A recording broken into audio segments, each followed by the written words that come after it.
ओम शांति। अॼु जी मिले तारीख़ है 31/10/2025। अॼु मिठा मिठा बाप दादा चवनि था मीठे मीठे ॿार तव्हां आहियो स्पिरिचुअल रूहानी इनकॉग्निटो सैल्वेशन आर्मी।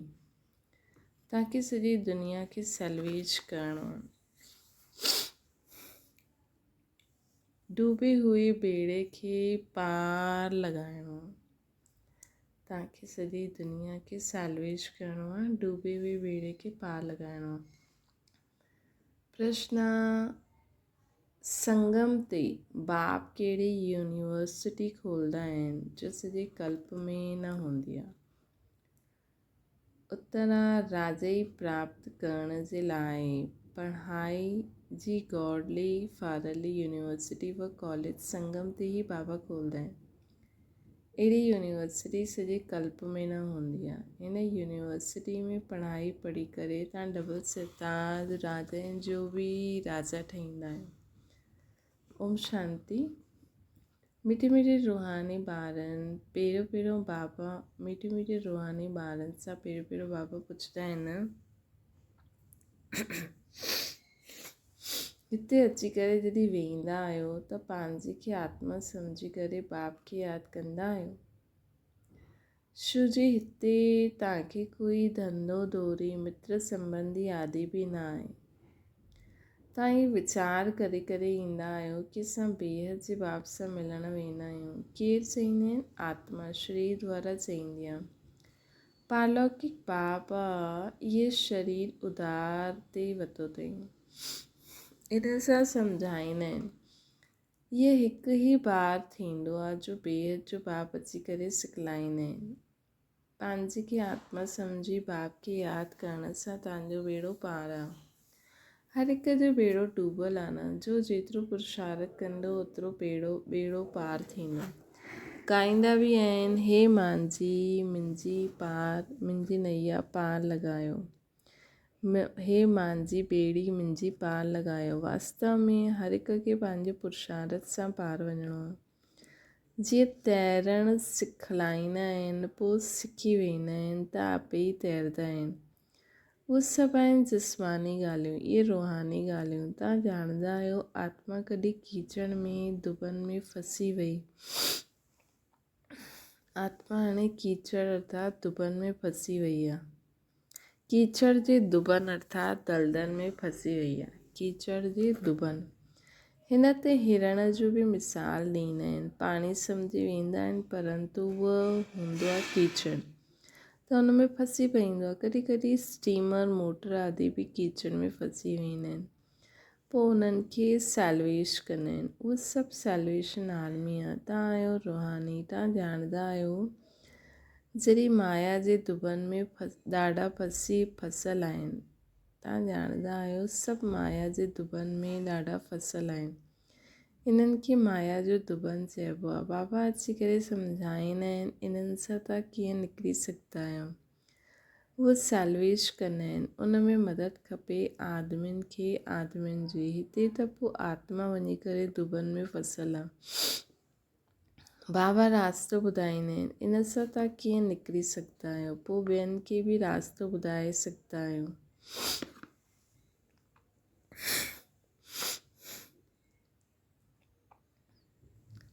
बाप रास्तो ॿुधाईंदा आहिनि। इन्हनि सां तव्हां कीअं निकिरी सघंदा आहियो। पोइ ॿियनि खे बि रास्तो ॿुधाए सघंदा आहियो।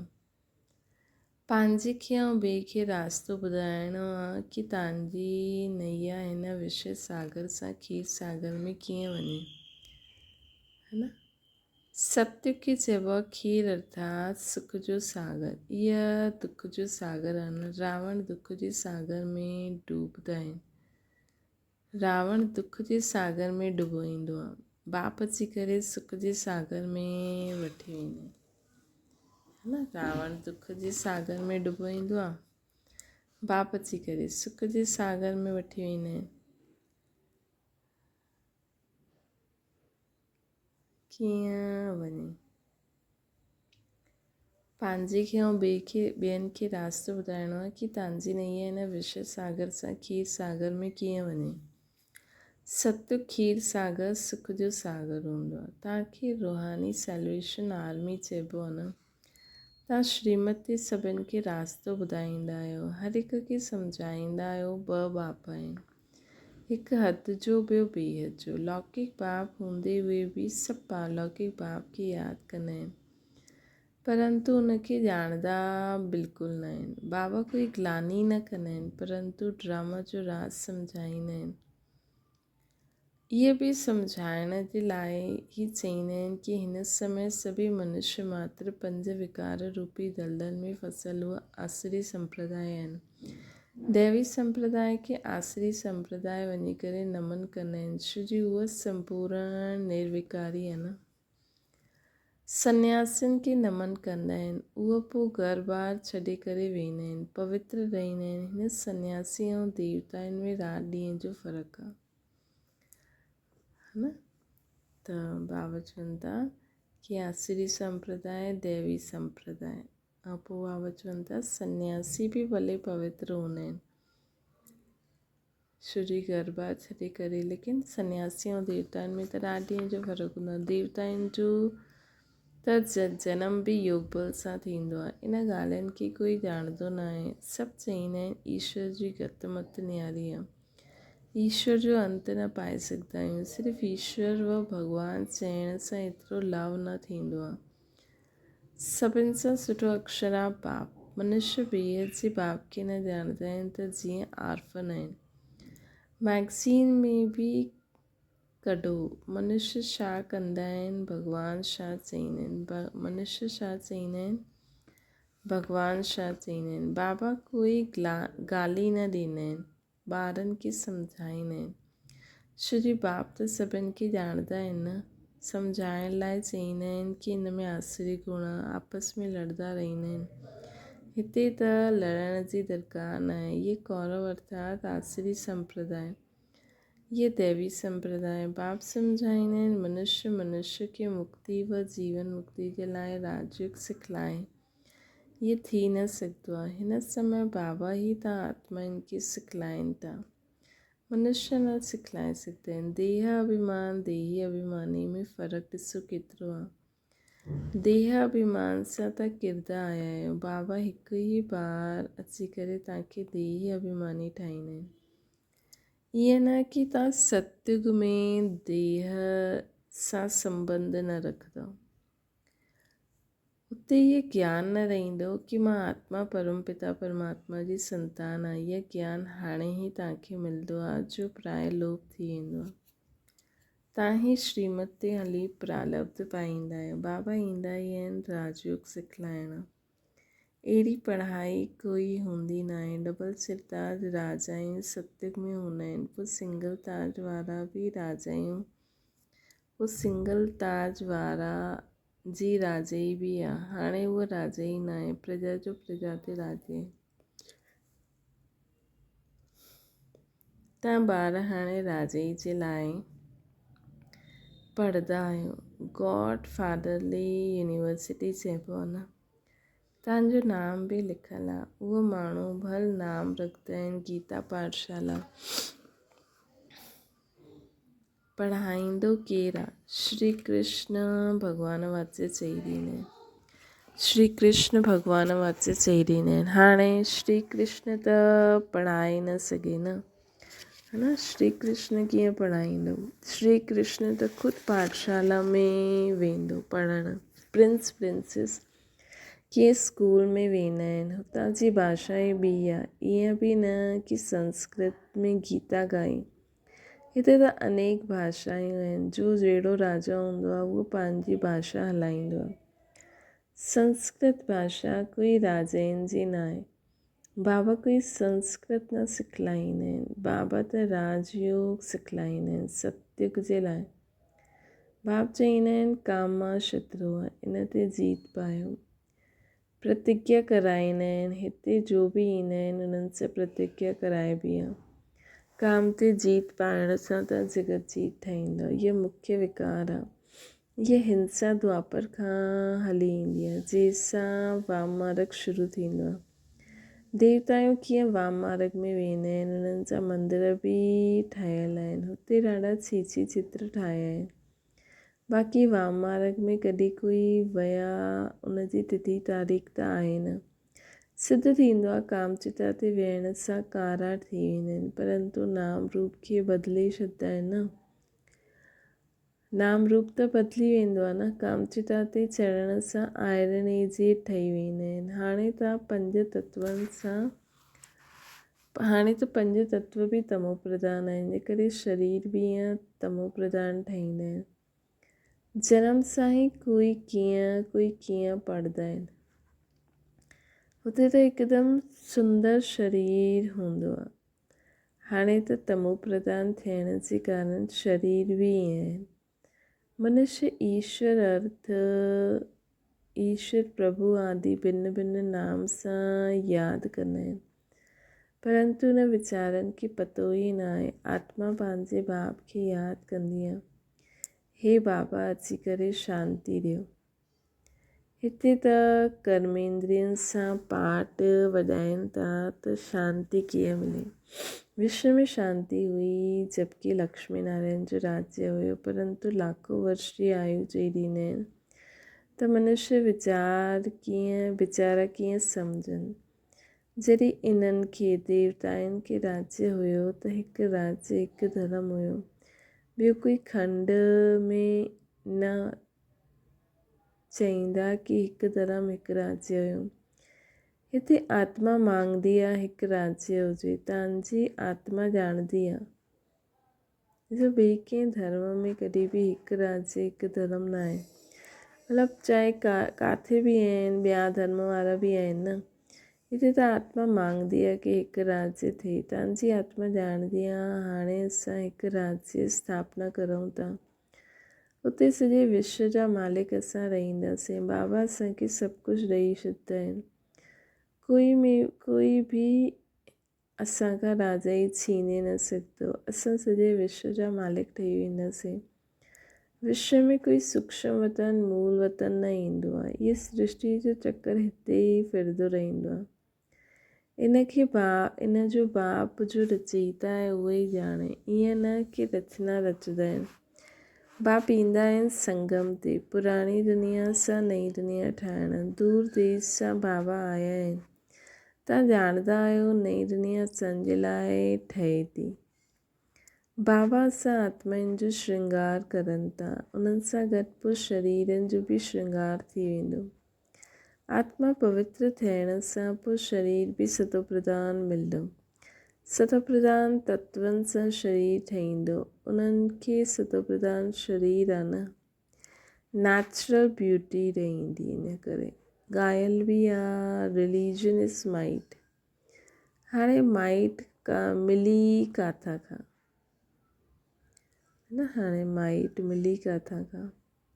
हिकु ई देवी देवताउनि जो रिलीजन आहे जंहिंसां माइट मिलंदी आहे। इहे देवताऊं ई सॼे विश्व जा मालिक ठहींदा आहिनि।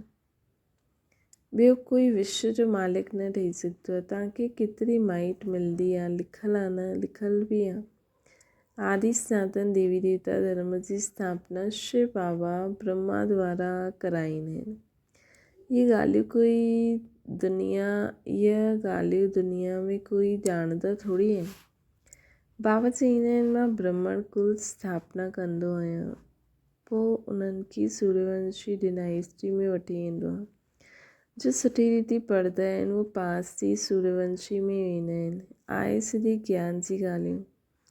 उन्हनि पोइ स्थूल बाण हथियार आदि ॾेखारिया आहिनि। बाण हलाइण बि सेखारींदा आहिनि। नंढे ॿारनि खे बंदूक हलाइणु सेखारींदा आहिनि। तव्हांजो पोइ आहे योग जो बाण। बाबा चईंदा आहिनि मामिकम यादि करो त तव्हांजा विक्रम विनाश थींदा। हिंसा जी कोई ॻाल्हि न आहे। तव्हांजी पढ़ाई बि गुप्त आहे। तव्हां आहियो स्पिरिचुअल रूहानी सैल्वेशन आर्मी। असां केरु आहियूं? स्पिरिचुअल रूहानी सैल्वेशन आर्मी।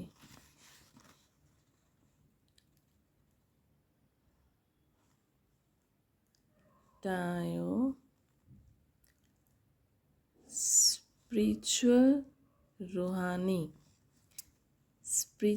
रूहानी सैल्वेशन आर्मी। ये कोई के मालूम ना है कि रूहानी आर्मी कीअं हूंदी आहे। तव्हां आहियो इनकॉग्निटो स्पिरिचुअल रूहानी सैल्वेशन आर्मी।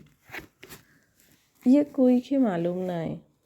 सॼी दुनिया खे तव्हां सैल्वेश कंदा आहियो। सभिनि जो बेड़ो डूबल आहे न। बाक़ी सोने जी लंका कोई आहे न। ईअं न कि कोई सोने जी द्वारिका हेठि हली वई, उहो निकिरी ईंदी न।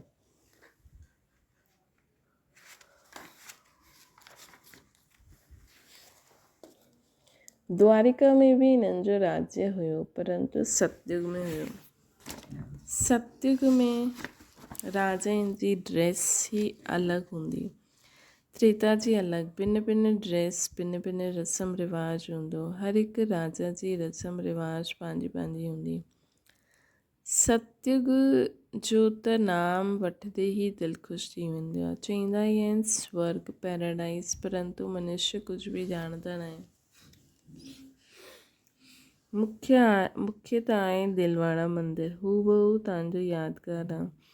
मॉडल्स हमेशह नंढा हूंदा आहिनि। ये बिल्कुलु एक्यूरेट मॉडल आहे। शिव बाबा बि आहे, आदिदेव, मथे में वैकुंठ बि आहे।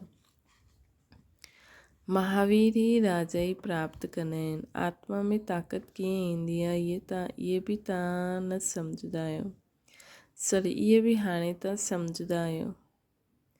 घड़ी घड़ी पंहिंजे खे आत्मा सम्झो। असां आत्मा सतो प्रधान पवित्र हुयासीं। शांतीराम सुखधाम में ज़रूरु पवित्र ई रहंदा। हाणे बुद्धि में ईंदो आहे केतिरी सहज ॻाल्हियूं। भारत सतयुग में पवित्र हुयो, उते अपवित्र आत्मा रही न सघे। एतिरी सभु पतित आत्मायूं मथे कीअं वेंदियूं? ज़रूरु पवित्र ठही करे वेंदियूं न। आग लॻंदी आहे, आग लॻंदी आहे,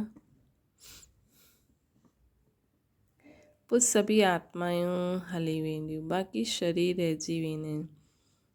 ये सभु निशानियूं बि आहिनि। होलिका जो अर्थ कोई सम्झंदो थोरी आहे।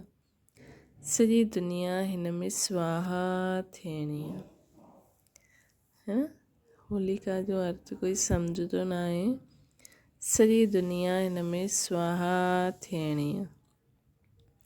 ये ज्ञान यज्ञ आहे। ज्ञान अक्षर निकितो, बाक़ी रुद्र यज्ञ ज्ञान अक्षर कढी बाक़ी रुद्र यज्ञ चई ॾींदा आहिनि। पर ये ज्ञान यज्ञ है। वास्तव में ये रुद्र ज्ञान यज्ञ है। ये ब्रह्मण द्वारा रचल आहे। सच्चा ब्रह्मण तव्हां आहियो। प्रजापिता ब्रह्मा जी त सभु औलाद आहिनि। ब्रह्मा द्वारा ही मनुष्य सृष्टि रचबी आहे।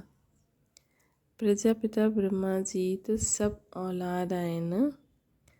ब्रह्मा द्वारा ही मनुष्य सृष्टि रचबी आहे। ब्रह्मा खे ही ग्रेट ग्रैंडफादर चइबो आहे। इन्हनि जो सीजड़ो हूंदो आहे। जीअं अलॻि अलॻि बिरादरी जो सीजड़ो रखंदा आहिनि न। तव्हांजी बुद्धि में आहे, मूल वतन में आहे आत्माउनि जो सीजड़ो। क़ाइदे मुजीब शिव बाबा, पोइ ब्रह्मा विष्णु शंकर,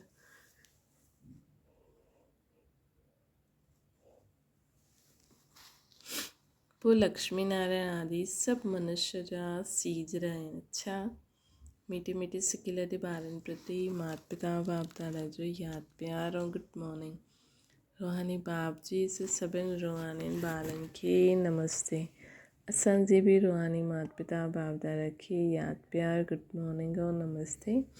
धारणा जे लाइ मुख्य सार: रूहानी सैल्वेशन आर्मी ठही स्वयं खे ऐं सर्व खे सही रास्तो ॿुधाइणो आहे। सॼी दुनिया खे विजय सागर सां सैल्वेश करण लाइ बाबा जो पूरो मददगार ठहिणो आहे। ॿियो आहे ज्ञान योग सां पवित्र ठही आत्मा जो श्रृंगार करणो आहे।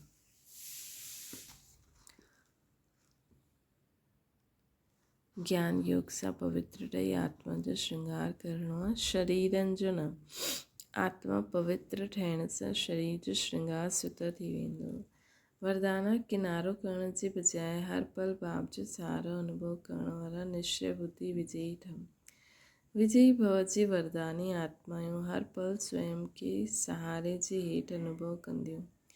उन्हनि जे मन में संकल्प मात्र बि बेसहारा व अकेलोपन जो अनुभव न थींदो।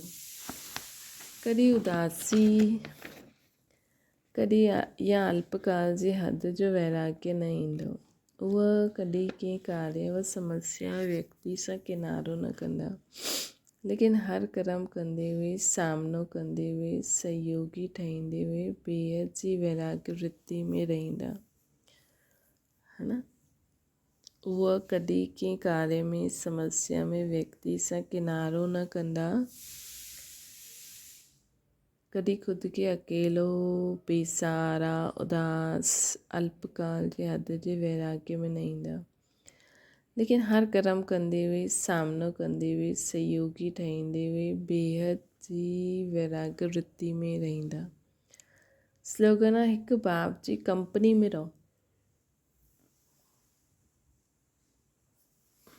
हिकु बाप जी कंपनी में रहो त बाबा खे पंहिंजो बाबा खे पंहिंजो कंपेनियन ठाहियो।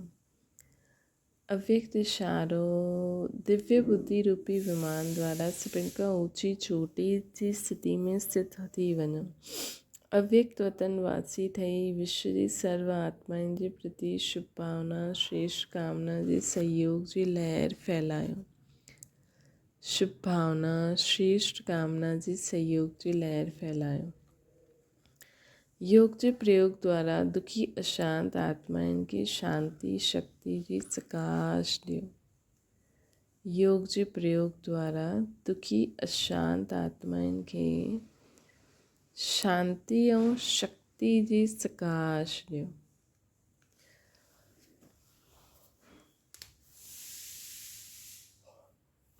शुभ भावना, श्रेष्ठ कामना जे सहयोग जी लहर फैलायो ऐं दुखी अशांत आत्माउनि खे शांति ऐं शक्ति जी प्रकाश ॾियो। अच्छा, ओम शांति। बाबा खे यादि करो।